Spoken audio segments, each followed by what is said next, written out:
Dans la confession de foi. Donc, c'est une des raisons pourquoi je vais faire un retour en arrière sur le premier chapitre ce matin, c'est parce qu'on oublie. Nous étions rendus au chapitre 11 sur la justification, qu'on va poursuivre pour la semaine prochaine parce que c'est congé, dans 2 semaines, dans le fond.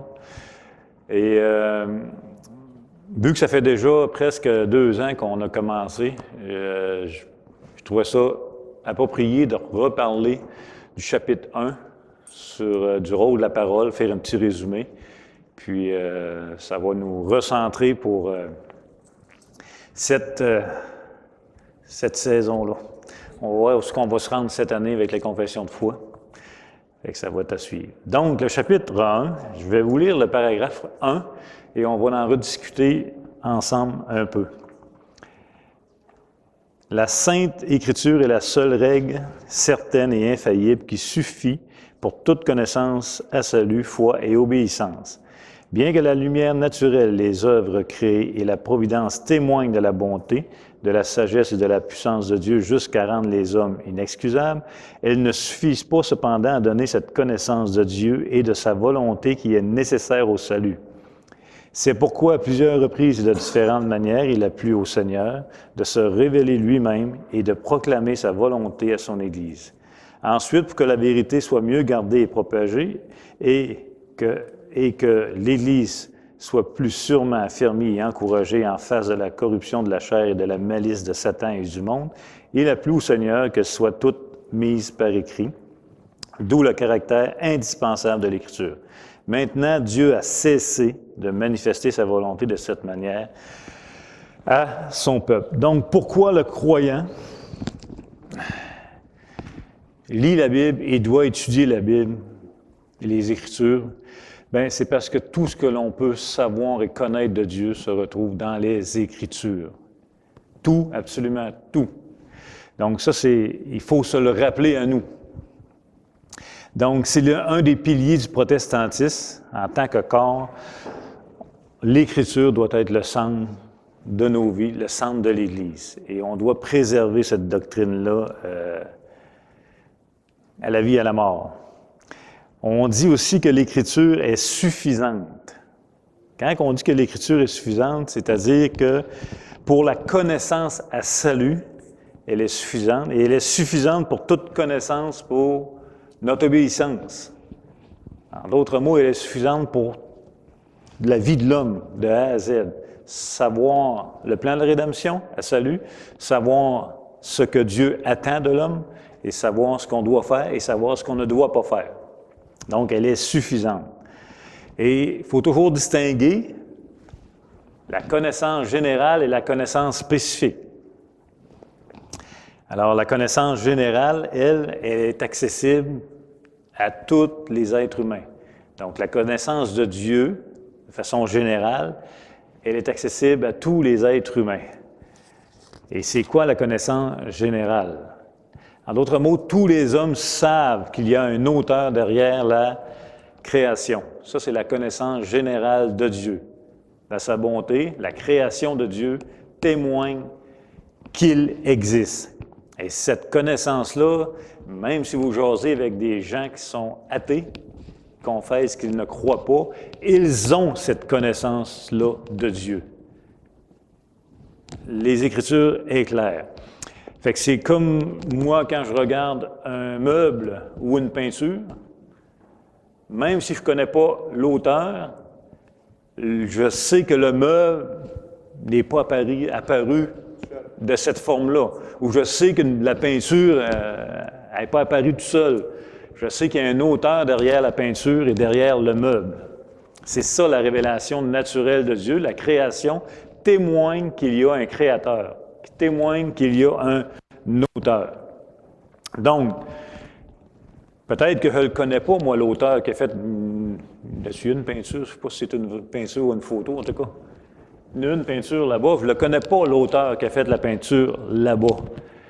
Mais vous êtes néanmoins convaincu qu'il y a un créateur pour cette peinture. Il y a quelqu'un qui a fait quelque chose pour que je vois cette peinture-là concrètement. Alors ça, c'est la révélation naturelle de Dieu, la création témoigne l'œuvre de Dieu et cette connaissance générale de Dieu, elle est accessible à tout le monde. Donc, la connaissance générale nous donne 3 points spécifiquement, peut-être plus. Un, c'est qu'on est convaincu qu'il y a un créateur, donc on est convaincu de l'existence d'un créateur par la création de Dieu. On est convaincu de son intelligence. Je veux dire, c'est sûr que pour nous autres, c'est gros comme la terre, mais lorsque l'homme regarde la création de Dieu, il est convaincu qu'il y a un créateur, d'une existence d'un créateur et d'une intelligence. Et le 3e point, il est convaincu d'une capacité, d'une puissance. Et c'est cette connaissance-là de Dieu comme créateur intelligent et puissant qui est générale et accessible à tous les hommes. Le psalmiste va dire « Les cieux racontent la gloire de Dieu ». Et c'est de cette connaissance-là qu'on parle dans le psalmiste. C'est dans Romains 1, 18, 23 que je peux lire avec vous. Il dit « La colère de Dieu se révèle du ciel contre toute impiété et toute injustice des hommes qui retiennent injustement la vérité captive. Car ce qu'on peut connaître de Dieu est manifeste pour eux, Dieu le leur ayant fait connaître. En effet, les perfections invisibles de Dieu, sa puissance éternelle et sa divinité se voient comme à l'œil nu depuis la création du monde quand on les considère dans ses ouvrages. Ils sont donc inexcusables. Pourquoi ils sont inexcusables? Car ayant connu Dieu, ils ne l'ont point glorifié comme Dieu et ne lui ont point rendu grâce, mais ils se sont égarés dans leurs pensées et leur cœur sans intelligence a été plongé dans les ténèbres. Se vantant d'être sages, ils sont devenus fous et ils ont changé la gloire du Dieu incorruptible en image représentant l'homme corruptible, des oiseaux, des quadrupèdes et des reptiles. Donc cette connaissance générale-là, elle n'est pas écrite sur du papier, comme les Écritures, par exemple. C'est une connaissance générale, c'est une révélation générale, mais elle est écrite dans la conscience de l'homme. Tout homme est conscient, par la création de Dieu, de l'existence de Dieu. Donc, elle est écrite dans leur conscience et ils la rejettent volontairement. Certains vont aller plus loin, vont dire criminellement. Ils la rejettent de façon responsable. Ils rejettent cette connaissance qui témoigne de leur Créateur. Et ce qu'il faut bien comprendre, c'est qu'ils ne la rejettent pas, faute de clarté de par la création. C'est pas que la création n'est pas, c'est pas clair dans la création. C'est pas que ce n'est pas clair dans la création qu'il y a un Créateur. La raison pourquoi ils la rejettent, c'est pas parce que c'est pas clair. C'est pas embrouillé, c'est extrêmement clair. Ils la rejettent volontairement, nature pécheresse, ennemi de Dieu, rejetant toute forme de créateur et idolâtrant l'homme. Et pourquoi ils sont si prompts à rejeter l'idée du Créateur avec une intelligence, avec une capacité, c'est parce que si tu ne la rejettes pas, tu vas automatiquement accepter de rendre compte à ce Créateur. Alors, c'est extrêmement logique que la nature pécheresse, ennemie de Dieu, rejette, et ça de façon très claire, la révélation générale. Donc, ils sont donc inexcusables. Car ayant connu Dieu, quand ça est écrit « ayant connu Dieu », ce n'est pas l'œuvre de rédemption, mais ayant connu qu'il y a un Créateur derrière la création, ils le rejettent. La révélation spécifique, on va dire, la révélation spécifique, c'est le bon mot, elle est écrite sur du papier. C'est le canon des Écritures. C'est ce qu'on appelle notre Bible, par exemple. Donc, il y a la révélation générale inscrite dans la conscience de l'homme, connue par la création, et il y a la révélation spécifique qui, elle, est mise sur papier par Dieu. OK? Elle précise, elle, la révélation spécifique, qui est ce Créateur? Ce qu'il attend de l'homme. Donc, elle va venir mettre en lumière la connaissance spécifique du Créateur qui se révèle par la révélation générale. Et bien sûr, la révélation spécifique, elle dévoile le plan de rédemption. Elle dévoile l'œuvre de Jésus-Christ. Sans cette connaissance spécifique, sans cette connaissance, il est impossible d'être sauvé. C'est pas peut-être, c'est impossible. Sans la connaissance spécifique de Dieu, il est impossible pour un homme d'être sauvé par la foi.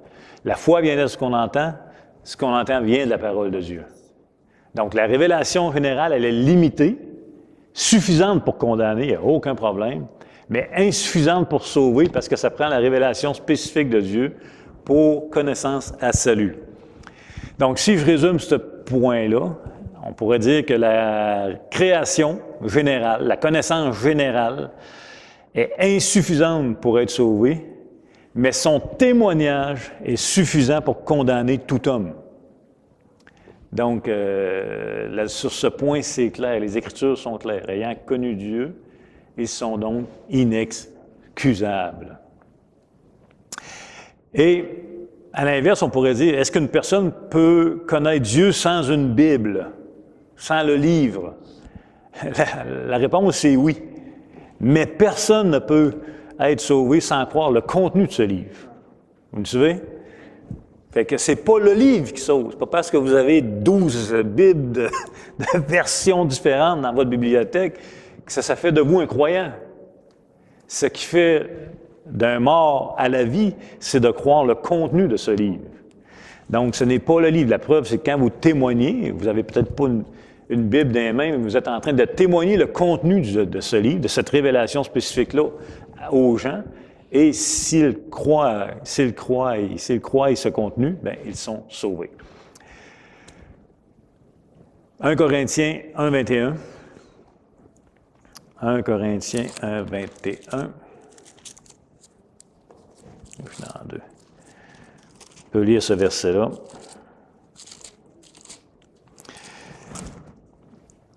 Il dit, « Car puisque le monde, avec sa sagesse, n'a point connu Dieu, il a plu à Dieu, dans sa sagesse, de sauver les croyants par la folie de la prédication. » Et la prédication vient du contenu spécifique, donc la révélation spécifique. Fait que ça, on avait vu ça aussi, ça fait presque 2 ans, mais je trouvais ça important de le revoir avec vous avant d'aller plus loin. 2, est-ce que Dieu a cessé de se révéler? Quand je vous pose la question, est-ce que Dieu a cessé de se révéler? C'est sur le principe, la révélation, l'inspiration, l'illumination. Alors, est-ce que Dieu a cessé de se révéler? La réponse est oui. La réponse est oui parce que nous croyons que sa révélation est complète. La révélation spécifique, qui est les Écritures, nous croyons qu'elle est complète. Donc, en ce sens, on croit que Dieu a cessé de se révéler. Mais toujours dans le principe révélation, inspiration, illumination. Ça ne veut pas dire qu'il ne se passe plus rien. Ça ne veut pas dire qu'il ne se passe plus rien dans la vie du croyant ou dans l'Église. C'est pas ça que ça veut dire. L'illumination est toujours un ministère actif et important pour le croyant afin de comprendre la révélation. Quand je vous dis la révélation, c'est ce que Dieu s'est fait connaître de ce que l'homme ne connaissait pas. Quand Dieu parle à ses prophètes, quand Dieu parle à Moïse, à Abraham, Isaac, à Noé, à David, etc., aux apôtres, Jésus-Christ, ça c'est sa révélation. Il révèle ce qu'il est, qui était inconnu à l'homme. Bien, nous croyons qu'elle est complète, qu'elle est terminée. Elle a été mise par écrit, par inspiration. Toute cette révélation qui était non connue de l'homme a été mise par écrit, par inspiration. Et aujourd'hui, le plus grand ministère concernant ce trait d'écriture est l'illumination. En d'autres mots, comment je vais comprendre ces Écritures-là selon ce que Dieu veut bien nous faire comprendre. Et là, c'est le ministère du Saint-Esprit qui illumine notre entendement de ce qui était révélé. Vous me suivez? OK. L'Écriture est complétée et nous ne devons pas rechercher autre chose en dehors des Écritures. C'est pour ça que c'est un message qu'il faut se répéter souvent. Elle est complète, c'est le seul moyen de connaître Dieu et on n'est pas appelé où on ne devrait pas être stimulé à chercher en dehors des Écritures pour connaître Dieu. C'est pas qu'il n'est pas capable de se révéler en dehors des Écritures, là.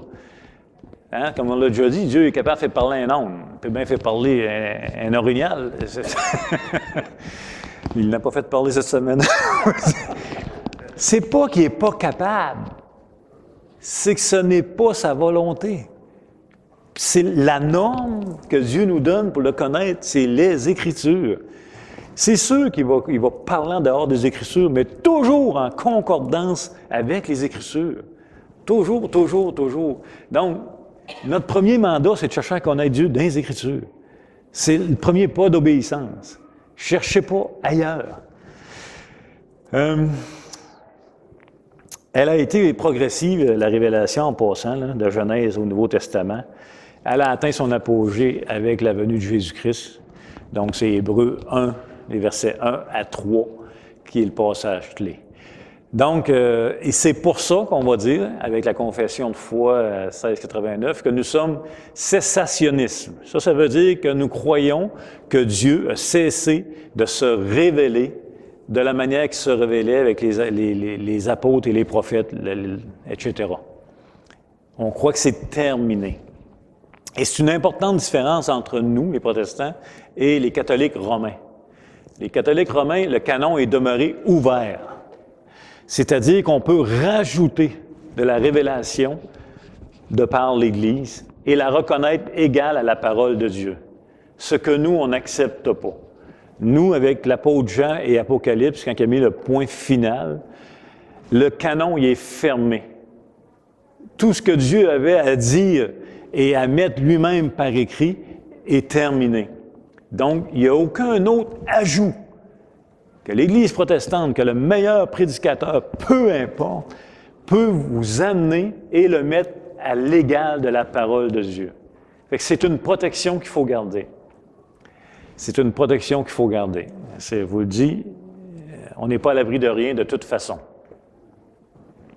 J'ai déjà été dans une église où, comme on m'avait dit, on n'a plus besoin de lire la Bible, on est dans un air de prophète. Mais je l'ai cru. Pourtant, mon QI n'est pas si bas que ça, là. Je vais me défendre un peu. Donc, il faut préserver cette doctrine-là. La Bible est complète. Dieu a cessé de se révéler de cette manière. En passant, le canon des Écritures s'est terminé par le ministère des apôtres et des prophètes, que Dieu a mandaté de mettre par écrit la finalité des Écritures. Il est important de comprendre que les apôtres n'ont pas transmis l'apostolat. Je ne crois pas cela, et la confession de foi ne le croit pas non plus. Ils n'ont pas établi d'autres apôtres pour poursuivre, de mettre par écrit, par exemple, la révélation qui n'était pas terminée. On n'a pas cette transition-là. Fait que si vous dites que vous êtes un apôtre aujourd'hui, j'ai pas trop de problème avec ça. Vous pouvez avoir des facettes que les apôtres dans leur ministère ont, mais pas celui de mettre par écrit la parole de Dieu. C'est terminé. C'est qu'est-ce qu'ils ont fait, les apôtres, pour nous? Qu'est-ce qu'ils disent? Pardon? Ils sont des témoins de la résurrection, mais pour que ça se poursuive, c'est quoi leur...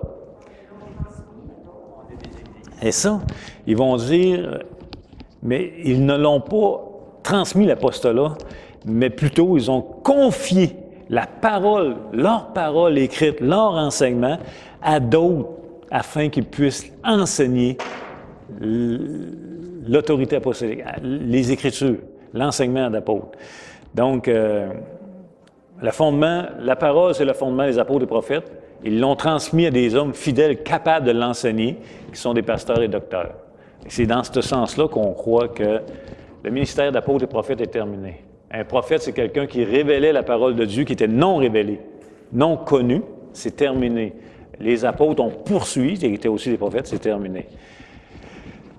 C'est 2 Timothée 2.2. On va aller le lire ensemble.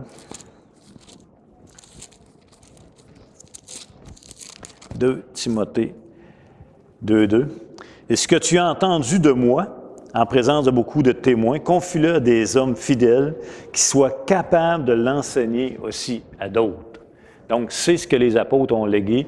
Confiez-le à des hommes qui soient capables de l'enseigner. Et non le mandat de poursuivre, à mettre par écrit la révélation. Ils l'ont terminé eux-mêmes. Donc, la parole doit être au centre de l'Église parce que c'est la norme par laquelle Dieu nous parle. C'est la norme que Dieu nous donne par laquelle il va nous parler. En passant, je crois aux dons. C'est pas que je crois pas aux dons. Là. Je crois à tous les dons. Pas de problème. Je crois à l'intuition. Je crois à plein. Dieu agit. Dieu, dans le cœur du croyant, il agit. Mais la parole est la norme établie par Dieu par laquelle il nous parle. Et les dons qu'il donne, pasteur, enseignant, tous vos dons, ils sont pour révéler ce que Dieu dit dans la parole, les uns envers les autres. Et Dieu va nous tenir responsables. Souvenez-vous, le riche et le pauvre Lazare, le riche, dans le séjour des morts, dans un état de souffrance, demande au père Abraham d'envoyer un de ses frères, d'envoyer quelqu'un ressuscité, pour en parler à ses frères, tu sais. Puis Abraham, il dit, vous avez Moïse et les prophètes. C'est suffisant. En d'autres mots, il rappelle que c'est les Écritures. C'est en face des Écritures qu'on va avoir à rendre compte et non à un miracle X.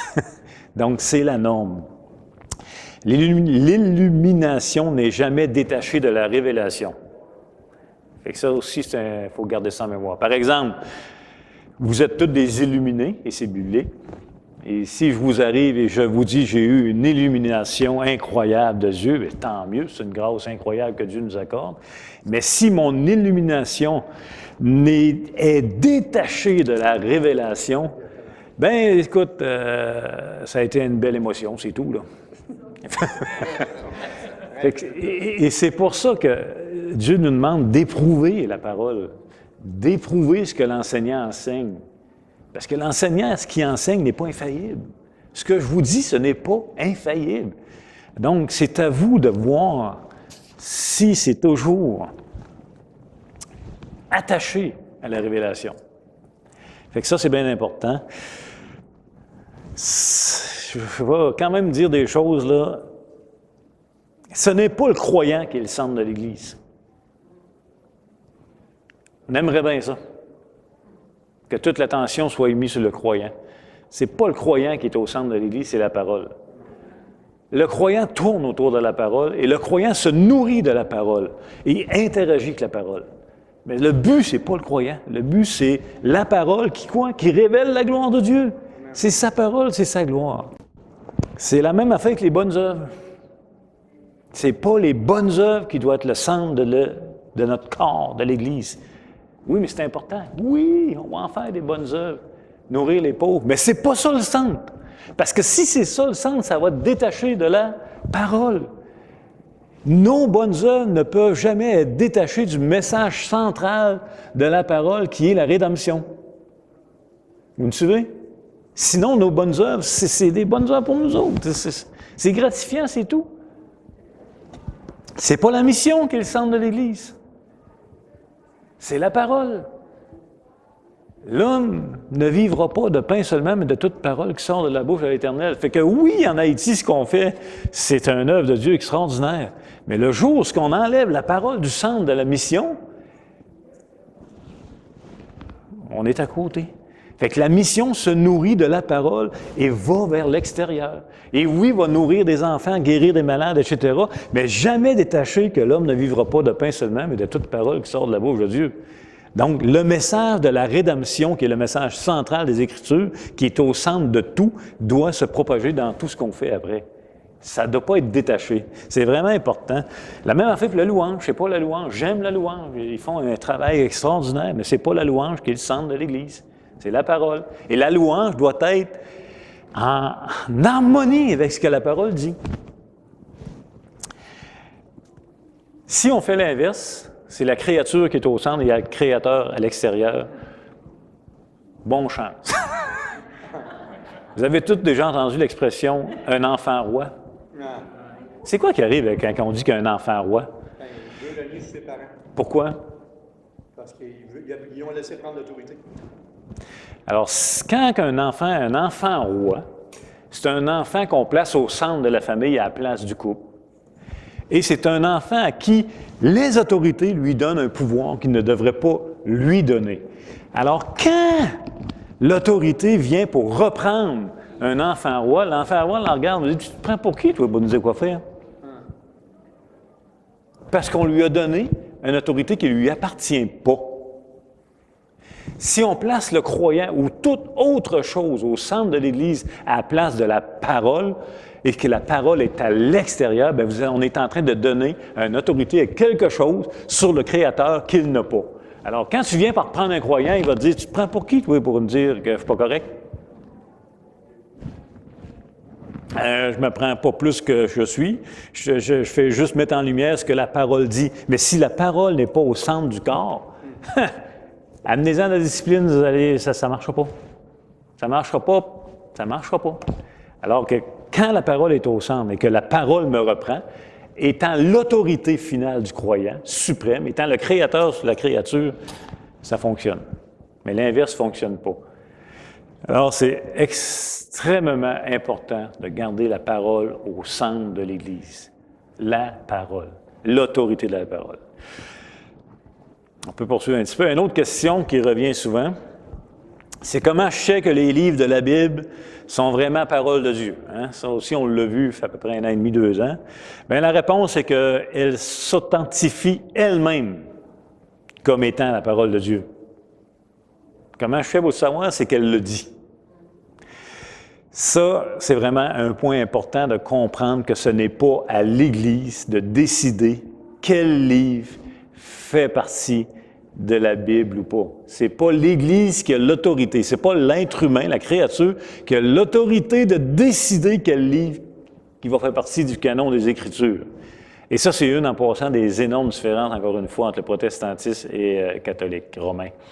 Donc, l'Église, c'est quoi son mandat? L'être humain, le corps de Christ, c'est tout simplement de constater. Elle reconnaît et elle constate que tel livre est la signature de Dieu. Mais elle n'a pas le pouvoir de décider, on prend ce livre-là. Elle reconnaît que Dieu a authentifié ses livres et elle reconnaît que c'est la signature de Christ, donc elle les met dans le canon. Vous me suivez? Ça aussi, c'est une grosse, importante différence. En d'autres mots, Dieu, l'auteur des Écritures, n'est pas dépendant du consentement des hommes pour avoir autorité sur eux. Vous me suivez? Parce que si c'est l'homme qui décide quel livre ou pas doit être dans le canon, dans le sens qui décide, c'est comme si Dieu est dépendant de l'homme pour avoir autorité sur l'homme. Donc, l'Église, dans l'histoire de l'Église, a reconnu, a constaté l'Écriture, la signature de Dieu, et en même temps reçoit son autorité. Donc, Dieu n'a pas besoin du consentement des hommes. De toute façon, que l'homme reconnaisse ou pas l'autorité des Écritures ne coupe pas les jambes à Dieu, là. Ah, rien, là. Que si vous ne reconnaissez pas l'autorité des Écritures, ça ne vient pas de enlever l'autorité de Dieu sur vous. Que vous y croyez, que vous y croyez pas, l'autorité demeure sur vous. L'homme va rendre compte à Dieu de sa loi de Dieu, par la loi, qu'il y croit ou pas. Donc, c'est ça. Ça ne coupera pas les jambes à Dieu pour exiger de lui ce que l'Écriture enseigne. En passant, ça peut paraître étrange que l'Écriture s'authentifie elle-même comme parole de Dieu. Tu sais, je sais pas, moi, si je vous dis, je sais pas, je suis un médecin. Là, vous pourriez me dire, pourquoi je te croirais que tu es un médecin? Bien, parce que je te le dis. Donc, je me déclare, je m'auto-suis médecin. Tu sais, la parole se déclare elle-même, s'authentifie elle-même parole de Dieu. Ça peut paraître bizarre. Mais c'est parce qu'on réfléchit comme créature que ça nous paraît bizarre. Il faut le regarder du point de vue du Créateur et non de la créature. Le Créateur, as-tu besoin de quelqu'un pour s'authentifier sa parole? Je pense pas. Il est le Créateur. Donc, il faut le voir d'une perspective du Créateur. Tous les livres de la Bible ont le même auteur. Et tout le livre toute la Bible a été mis par écrit par inspiration, un même auteur. Jésus-Christ reconnaît l'Ancien Testament comme étant la parole de Dieu. Le Nouveau Testament, les apôtres ont eu le mandat de mettre par écrit la vie de Jésus-Christ, son œuvre et son retour. On peut lire Jean 12, 13 à 15. Encore une fois, pour faire une distinction entre le ministère apostolique et aujourd'hui, ça c'est aidant. Jean 12, versets 13 à 15.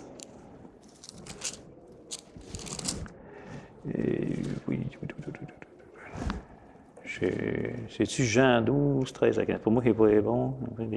Non. C'est Jean quoi? 21, peut-être, ouais. J'ai peut-être inversé mes chiffres, on va le voir. Non. En tout cas, c'est dans Jean, ben manque.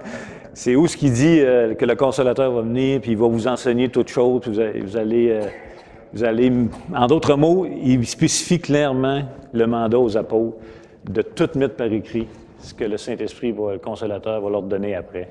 C'est un mandat qui est donné aux apôtres. Je le regarderai peut-être la prochaine fois.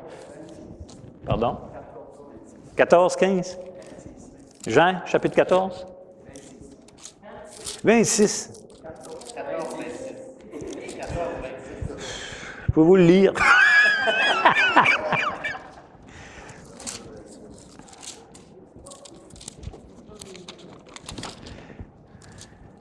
Fait que je vois dans Jean quel chapitre?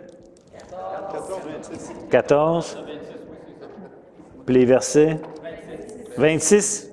Mais le Consolateur, l'Esprit Saint que le Père enverra en mon nom, vous enseignera toutes choses et vous rappellera tout ce que je vous ai dit.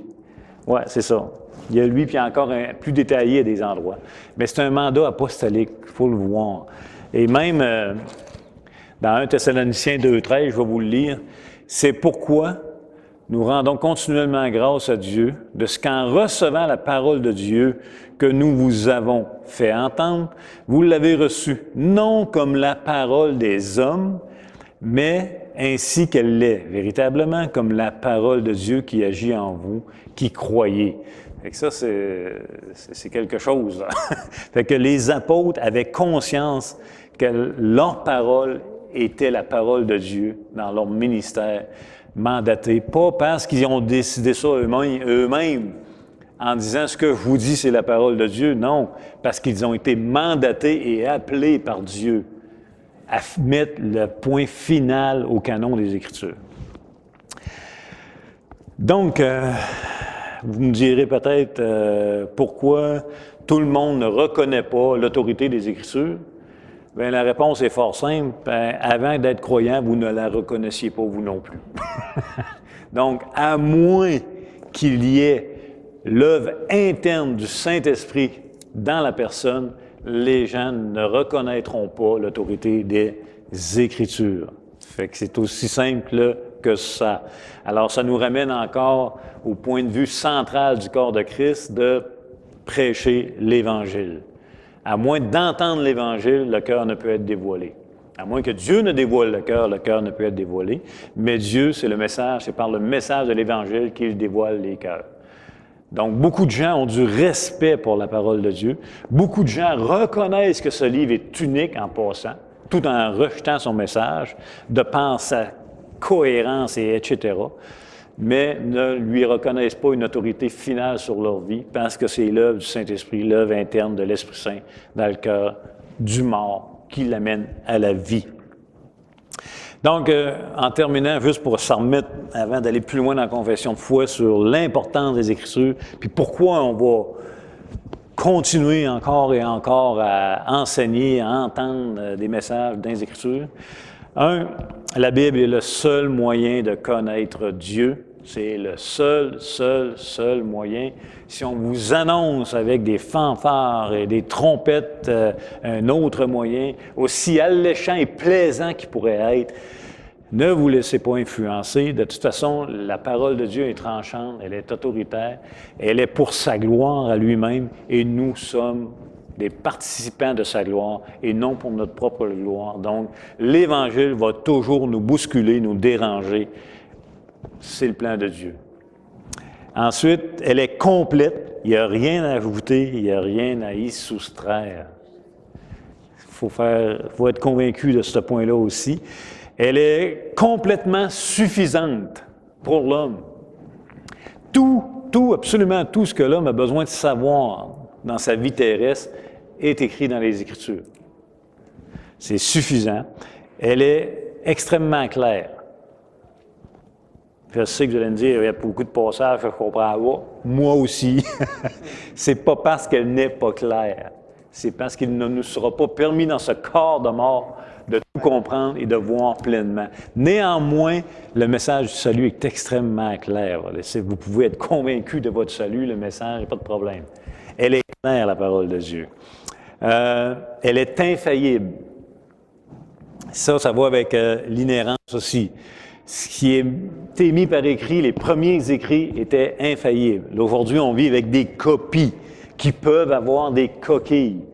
Mais ce n'est pas une coquille qui va faire que tu faut t'en mettre à la poubelle parce que c'est une copie, là. C'est pas ça. Elle est infaillible.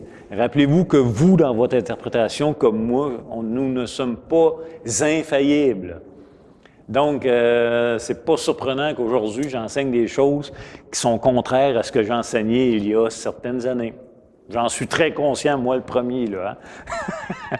Hein? Est-ce que j'ai été convaincu il y a 15 ans? Certainement. Est-ce que je suis convaincu aujourd'hui? Certainement. On enseigne le fruit de nos convictions de toute façon. Peut-être que dans 10 ans, il va encore y avoir du changement. Et ça, c'est la beauté des Écritures. Elle est toujours rafraîchissante et vivante. Et elle est inhérente. Donc, l'inhérence des Écritures, et elle est permanente. Elle demeure jusqu'à la fin du monde. Donc, c'était le message de ce matin, un petit résumé du premier point. Et ce n'est pas étonnant que la confession de foi commence par l'Écriture. Parce que si on ne met pas l'Écriture centrale en partant, on va avoir de l'inhérence dans les Écritures. on va tirer de tous côtés. Donc, on garde l'Écriture au centre du corps de Christ, au centre de nos vies. Et c'est elle qui va nous discipliner, et c'est elle qui nous encourage, qui nous donne la joie, la paix, etc. La semaine prochaine, c'est congé, Action de grâce. On va revenir l'autre semaine après avec M. Olivier, puis après ça, on va reprendre la relève jusqu'à Noël. Bon dimanche.